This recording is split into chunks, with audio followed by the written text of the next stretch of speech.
77번째입니다. 나에게 교회란, 우리에게 교회가, 교회의 나란, 교회의 우리란 질문들을 계속 해오고 있습니까?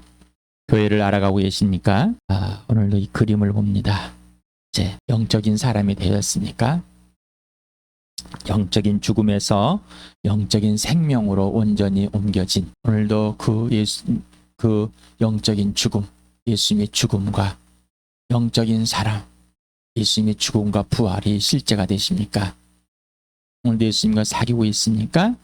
보이지 않는 세계가 보고 계십니까? 이 세상의 통치자 마귀를 보고 있습니까?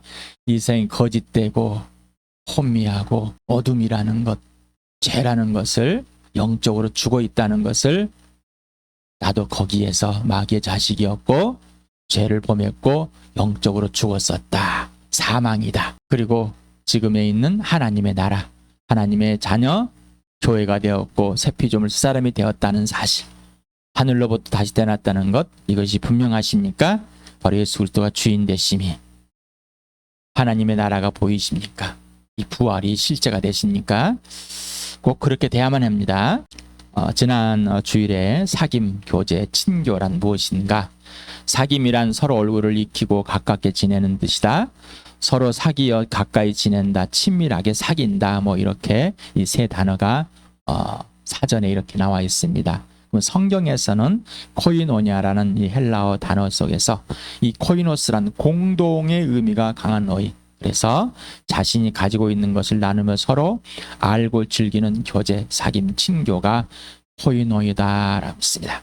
코이노니아라는 이 교회의 교제, 사귐, 그래서 공동체, 그래서 교회는 함께 하며 예수님을 주님으로 고백하고 예수님이 가르쳐 주신 대로 서로 사귀는 것, 사귀는 공동체, 사귀는 집단. 그래서 사람은 하나님께 범죄함으로 하나님과 사귐이 100% 단절이 되어 있었다. 바로 이게 영적인 죽음이다. 오직 예수 그리스도의 십자가의 죽으심으로 영원한 죽음을 해결했다. 그래서 예수님이 죽으심이 나의 영적인 죽음이 무엇인지, 그리고 왜 예수님이 십자가에서 내 죄를 대신 짊어지시고 속죄, 대속의 대신 죄를 속죄하는 제물이 되시고 하나님과 화해시켜주는 화목의 제물이 되셨는지, 이제 실제가 되십니까? 로마서 5장 10절을 오늘도 같이 읽읍시다. 시작. 우리가 하나님의 원수일 때에도 하나님의 아들의 죽으심으로 말미암아 하나님과 화해하게 되었다면 화해한 우리가 하나님의 생명으로 구원을 얻으리라는 것은 더욱 확실한 것입니다.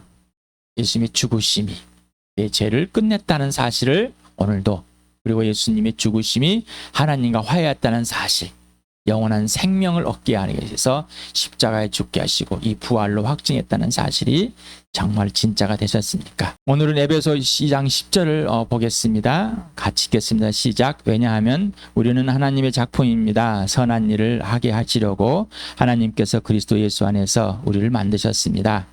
하나님께서 이렇게 미리 준비하신 것으로 우리가 선한 일을 하게 하며 살아가게 하시려는 것입니다. 몇 차례 했던 내용이죠. 자, 이 작품이란 포이엠이라는 이 단어는, 에마라는 단어는 포이에로라는 이 동사의 원형을 갖고 있습니다. 그래서 만들다, 제조하다, 뭐 행하다 이런 의미를 갖고 해서 바로 완성품이다, 걸작품이다, 생산품이다 이런. 그래서 하나님의 작품, 하나님의 걸작품이라는 것은 하나님의 시, 하나님의 시는 작자의 모든 생각에 들어가 있는 것, 그것과 동일하게 하나님과 일치하는 작품이다. 그래서 하나님의 형상과 모양대로 다시 만들어졌다. 새 피조물이 되었다. 새 것이 되었다. 새 창조가 일어났다라는 것입니다. 자, 여기서 만드셨다는 크티조라는 이 단어가, 그래서 하나님께 사용하면 모든 피조물 또는 영적인 것으로 창조하다. 장소나 도시, 식민지를 만들어내고 짓고 뭐 세우는 이런 뜻의 의미를 갖고 있답니다. 자, 그래서 만드셨다. 그래서 예수 그리스도 안에서 사람을 포함한 모든 피조물을 만드셨는데 여기에서는 영적인 새 창조를 의미합니다. 말하고 있습니다. 자, 창세부터 계획하신 예수 그리스도 안에서 다시 만들었는데 우리 행위가 아닌 오직 하나님께 주시는 믿음의 선물과 구원의 선물로 그렇게 되었다. 그래서 왜냐하면 하나님께서 그리스도 안에서 미리 계획하고 있던 것을 지금 작품으로 이미 이렇게 만들어 놓았다. 그래서 지금 현재 이 작품은 동일하다. 그래서 여기에 이제 에이멘 포에밀이라는 이 단어가 되어 있습니다. 에이멘이라는 에임이라는 나는 나다 뭐 이렇게 쓸 때 나다 뭐이다 이런 비동사와 똑같은 겁니다. 그래서 만드셨다. 작품이 되게 했다. 뭐 이런 의미를 갖고 있습니다. 그래서 직설법 현재를 쓰고 있습니다. 능동체. 하나님께서 그렇게 만드셨다. 자, 하나님께서 새 창조, 영적인 새 창조를 이루신 것, 창세부터 계획하신 것을 이루시고 지금 이렇게 만드셨다. 지금 눈앞에 있는 우리를, 나와 여러분을 하나님께서 하나님과 일치하도록 만들었다. 그래서 영적인 생명, 영원한 생명 하나님과 화해해서 관계와 질서가 온전히 회복됐다는 것은 하나님이 지시하는 그대로, 하나님이 명령하시는 그대로 하나님의 일에 동참하고 하나님께 이해하는 사람으로, 하나님을 사랑하는 사람으로 다시 만들었다. 이게 영적으로 다시 만든 겁니다. 새 창조가 일어나는 겁니다. 예수님이 죽으시고 부활하심으로 새 창조의 시작이 되었고, 이제 모든 사람이 예수를 통해서 죽은 사람들 가운데 살아난 예수와 함께 죽음 살아서 온전히 하나님 아버지와 화해되어서 하나님 나라에 들어가 있는 사람, 구원을 이루어가고 있는 사람이 된 것입니다. 의문이 있습니다. 자, 이렇게 만들었는데 왜 교회는 많은 문제가 발생할까? 그러면 교회는 이상일까? 아니면 하나님의 걸작품의 실제일까? 왜 하나님의 작품을 표현해야만 할까? 어떻게 하면 그 작품 그대로 표현될까? 이런 고민들을 해보셨습니까? 자, 교회에 대한 비판을 많이 합니다. 그런데 자, 그 비판한 자가 이제 하나님의 자녀가 되었습니다. 그런데 교회에 대한 비판은 어디 가버렸고, 이제 왜 교회일까? 왜 교회가 그래야만 될까? 이 교회가 되었는데 그 질문은 사라져버립니다. 그리고 기독교라는 종교인이 되어버립니다. 교회를 알려고 하지 않습니다. 다시 말하면 예수를 알려고 하지 않습니다. 네. 그러니 옛사람 윤리 도덕을 가지고 들어왔습니다. 세상의 가치관을 들어왔고 종교를 들어와서 몇 가지를 행하면은 착한 사람으로서 또 다른 종교, 교회라는 이 종교를 갖게 되고 그 종교적인 행위를 함으로써 다 했다. 고린도서 7장을 했었죠. 오늘 또 다시 한번 보겠습니다. 같이 읽겠습니다. 시작. 내가 그 편지로 여러분의 마음을 아프게 했더라도 나는 후회하지 않습니다. 그 편지가 잠시나마 여러분의 마음을 아프게 했다는 것을 알고서 후회하기는 하였지만 지금은 기뻐합니다. 그것은 여러분이 아픔을 당했기 때문이 아니라 아픔을 당함으로써 회개에 이르게 되었기 때문입니다. 여러분이 하나님의 뜻에 맞게 아파하였으니 결국 여러분은 우리로 말미암아 손해를 본 것은 없습니다. 하나님의 뜻에 맞게 마음을 아파하는 것은 회개를 하게 하여 구원에 이르게 하므로 후회할 것이 없습니다. 그러나 세상 일로 마음 아파하는 것은 죽음에 이르게 합니다. 보십시오. 하나님 뜻에 맞게 마음 아파함으로써 여러분에게 얼마나 많은 변화가 일어났습니까? 여러분이 나타낸 그 열성, 그 변호, 그분, 그 두려워하는 마음, 그리워하는 마음, 그 열정, 그 응징은 참으로 놀라운 것입니다.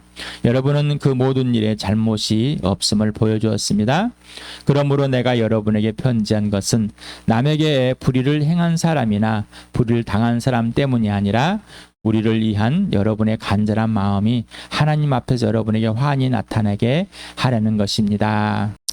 하나님의 뜻에 맞게 하나님의 뜻대로라는 이 단어를 보면은 카타라는 것과 대원, 대오, 즉 하나님이란 이렇게 전치사 앞에 하나님 앞 전치사가 붙었는데 이 전치사는 따라서, 뭘 따라서 그래서 하나님을 따라서 그대로 이거를 풀이해서 하면은 하나님을 1대1로 직접 인격적인 사귐, 관계와 질서 속에서 따라서 그대로 직접이면 1대1로 직접 이 말은 하나님의 뜻에 맞게끔 한 것은 하나님의 1대1로 알게 하시는 겁니다. 하나님의 뜻에 맞게끔 한다는 것은 하나님을 알게 하는 거고 하나님이 누구신지 알게 하니까 하나님의 계획이 무엇인지 하나님께서 명령하시고 약속하시고 실행하시는 것이 무엇인지를 다 알게 하시는 거죠. 회개 메타노이아라는 이 단어가 있는데 이 단어는 메타노에오라는 이 동사의 원형입니다. 이 동사가는 회개하다, 마음을 고치다 이런 의미를 갖고 있어서 이 마음의 변화 이런 의미를 갖고 있습니다. 그래서 여기에서 회개란 하나님과의 관계와 질서가 깨진 곧 사귐이 깨진 상태, 범죄를 인지하고 또 인식하여서 범죄를 고백하여 하나님께로 돌아와서 관계와 질서를 회복한 상태를 회개라고 합니다. 그래서 하나님을 등지었을 것 돌아서서 하나님과 온전히 회복하는 것을 회개다. 그래서 반성이나 뉘우침이나 후회가 아니다.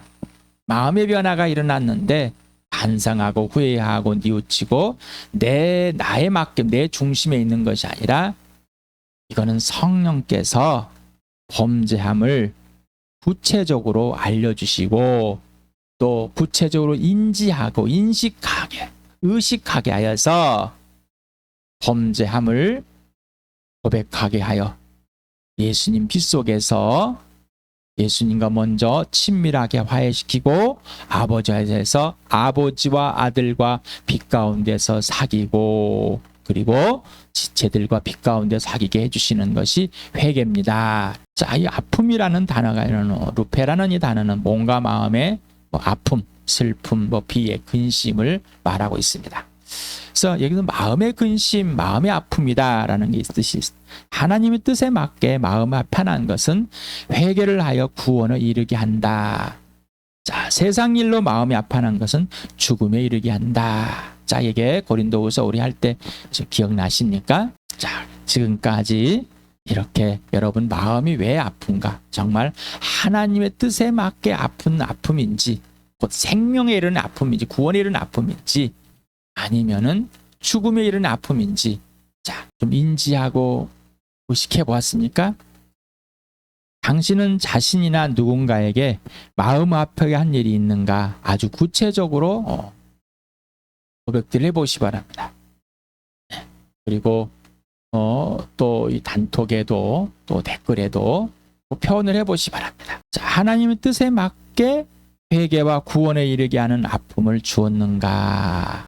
자신에 맞게 세상의 아픔을 주었는가? 자, 이거 분명해야 됩니다. 당신은 자신에 맞게 자신이나 누군가의 아픔을 주었을 때 하나님의 뜻에 맞게 마음을 아파하여 범죄함을 고백하고 회개하여 구원에 이르고 있는가? 자, 누군가의 마음을 아프게 했습니다. 그런데 나에게 맞게 죽음에 이르는 아픔을 줬다는 것이겠죠. 자, 지금 그것이 구체적으로 성령께서 알려줘서 회개하고 구원에 이르는 상태로 돼 있는지 하나님 뜻에 맞게끔 범죄함을 인정하고 말입니다. 아니면 자신에 맞게 세상의 아픔으로 죽음을 지속하고 있는가? 나는 정당하다. 범죄함을 인식하지 못하고 있는가? 아직도 합리화하고 있는가? 이게 구체적이어야 됩니다. 자, 이 사실은 성령 하나님만이 해결해 주시고 기준은 오직 예수 그리스도입니다. 내가 아닙니다. 자, 내가 기준됐다 합리화를 하고 있는 것. 아픔을 주고도 계속 아픔을 줬는지도 모르고 살고 있는 겁니다. 죽음에 이르게 아프겠는데 그 아픔이 뭔지도 모르고 있다는 것이겠죠. 그러면서 합리화. 내 그때는 그랬어. 내가 몰랐어. 어쩌라고. 이게 아니라는 것이죠. 성령님, 그러면 이게 뭡니까? 라고 질문해보고 성령님께 함께 직접 배워봅시다. 당신은 성령 하나님께서 죄들을 및 인정하도록 알려주실 때 세상의 허망한 생각으로 영적인 무지와 마음이 완고함으로 영적인 무감각 때문에 생명을 떠내했던 곧 영적인 죽은 자일 때와 같은가. 성령께서 알려주시길 때도 그러시는가. 성령을 슬프게 하고 있는가란 말입니다. 자, 구체적이어야 됩니다. 당신은 당신의 영적인 무지와 마음이 완고함으로 영적인 무감각 때문에 누군가에게 하나님의 뜻에 맞게 아프게 한 사실이 있는가. 예. 하나님의 뜻은 자신에 맞게. 예. 잘못됐습니다. 자신에 맞게 아프게 한 사실이 있는가. 예. 그때 당신은 죽음에 이르는 아픔을 받아들였는가. 예. 아니면 회개에 이런 아픔으로 받아들였는가. 예. 이 질문을 제가 써놓고도 지금 누군가에 맞게 아프게 한 사실인 아프게 당신 나를 아프게 했는가 말입니다. 다시 말씀드립니다. 나의 영적인 무진 상태를 누군가가 깨우치게 해서 내 마음을 아프게 했는가. 쉬운 거를 제가 어렵게 했습니다. 자, 이때 당신은 죽음에 이르는 아픔으로 받아들였는가? 왜 나를 무시하고 상처 주는가? 아니면은 회개에 이르는 아픔으로 받아들였는가? 자, 교회 왜 아플까? 왜 이럴까? 새 창조가 일어나고 새 피조물이 되었는데 왜 그럴까? 그 사실은 바로 나를 보면은 내 자신을 보면 알 수가 있습니다. 자, 그래서 교회는 항상 문제가 발생한다. 왜? 문제가 바로 나이기 때문에. 근데 항상 문제를 너로 돌립니다. 너. 삼위 하나님께서 그러한 문제를 야기할 줄 알지만 하나님의 사랑은 나와 당신을 하나님의 걸작품으로 만드시고 지금도 걸작품으로 항상 인도하십니다. 우리가 뭔가 잘할 줄 알고 해서 하나님께 걸작을 만든 것이 아니라 우리를 구원하신 것이 아니라 여전히 그러한 범죄를 범할 수 있는 자임에도 불구하고 하나님께서 그러나 우리가 범죄함을 마땅히 한다거나 당연시하는 것이 아니라 그 범죄함을 하나님 뜻에 맞게 아파하는 자가 되는 겁니다. 이 교회입니다. 그래서 교회는 항상 지금 여기에서 하나님의 음성을 듣는 것, 성령의 음성, 예수님의 음성을 듣는 것. 그래서 또 듣지 못하니 임석현 형제를 통해서 지체들을 통해서 계속해서 고백함으로 또 선포함으로 알려주고 계십니다. 하지만 하나님께서 하나님의 아들 핏값으로 사서 예수님 피 속에서 우리를 다시 만들었습니다. 하나님의 작품으로. 그래서 우리가 또 동일한 범죄를 할지라도 하나님은 나의 존재 가치를 떨어뜨리지 않고 항상 하나님의 걸작품, 예수님 핏값으로 산 새 피조물로 항상 대하고 있습니다. 그런데 우리가 나의 범죄가 하나님과 나 사이를 가로막고 있고 갈라놓은 것뿐입니다. 히브리서를 같이 읽읍시다. 시작. 그렇지만 하나님께서는 다시 오늘이라는 어떤 날을 정하시고 이미 인용한 말씀대로 오랜 뒤에 다윗을 통하여 오늘 너희가 그의 음성을 듣거든 너희 마음을 완고하게 하지 말아라 하고 말씀하셨습니다. 자, 영적인 무지, 허망한 생각을 갖고 있고 영적인 무지함에 가버렸고 그 다음에 마음이 완고함으로 영적인 무감각하게 있는 상황. 이거는 하나님을 떠나 있는 생명을 떠나 있는 사람과 동일하다. 그러니 자, 광야에서 마찬가지고 하나님 백성들에게서 계속해서 말씀하시는데도 듣질 않으려고 하는 다윗을 통해 다시 한번 말합니다. 그리고 지금 2000년 전에 히브리서의 기자가 또 인용하여서 오늘이라는 이 날 성령의 음성을 듣거든 하나님의 음성을 듣거든 마음을 완고하게 하지 말아라. 이 완고하다는 것은 하나님을 거역하는 것. 하나님을 마음 중심에 두기 싫어하는 것. 예수님을 주님으로 모시고 주님으로 대접하지 않고 있다는 않는 상황입니다. 그러고 싶어는 마음, 자기가 마음대로 하고 싶은 겁니다. 상처받았다 우기면서 나는 상처받았다 우긴 사람, 내 마음에 안 든다고 내 마음에 안 든 사람, 내 마음에 들게끔 몰라 이리저리 쥐락펴락하는 사람, 나를 무시했다고 나는 무시받았다고 존재 가치가 떨어졌다고 우기는 사람, 이 사람들이 마음이 완고한 사람, 나는 너보다 높고자 하는 사람, 다스리고자 하는 사람, 이 마음이 완고한 사람. 이 완고함이 나타난 것은, 이 범죄들이 나타난 것은 예수님과의 관계와 질서가 곧 영적인 사귐, 예수님 안에, 예수님 내 안에 있는 사랑의 사귐이 끊겼다라는 것입니다. 영적인 회복은 곧 부흥입니다. 부흥은 죄에서 출발합니다. 이 교회는 그래서 매일매일 순간마다 부흥이 일어나요. 영적인 회복들이 계속 일어나요. 그래서 묻지도 따지지 말고 순종하십시오. 처복종하십시오. 회개에 이르십시오라는 한 겁니다. 묻지도 따지지 말아야 되는 것. 그래서 진짜 교회의 부흥이 뭐냐라는, 이거는 하나님 아버지와 아들과 성령과의 온전한 관계와 질서, 하나님을 사랑하게 되므로 이 관계와 질서 회복된 상태, 이 회복된 상태는 뭐? 이 회복을 권장하고 권면하고 또 영적으로 회복되어 있는 사람들과 하나가 되는 겁니다. 이게 영적인 부흥입니다. 이게 회복입니다. 나 영적으로 회복해서 하나님과 화해했다니까? 이게 아니라 하나님과 화해됐단 말, 지체들과 화해되는 겁니다. 그래서 여기에 바울이 말하는 겁니다. 불의를 행한 사람, 남에게 불의를 행한 사람이나 불의를 당한 사람이 아니라 바울과 실라와 디모데와 디도, 누가와 우리 일행들과 이한 여러분의 간절한 마음, 바울 고린도께 간절한 마음이 하나님 앞에서 여러분에게 화환이 나타나기를 하기 위해서 이 편지를 썼습니다. 저도 여러분에게 여러분의 마음을 아프게 합니다.